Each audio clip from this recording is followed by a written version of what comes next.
আমাদের মাদ্রাসার জন্য খাস করে দোয়া চাই।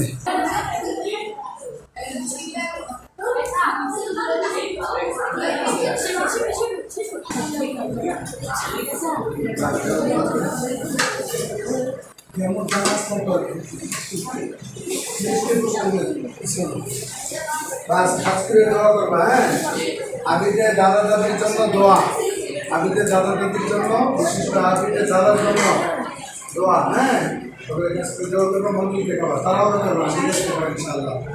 আজকের মানুষের জন্য দোয়া করবা, আল্লাহ সকলকে জন্য কবুল করে, সবাইকে মাফ করে দেন।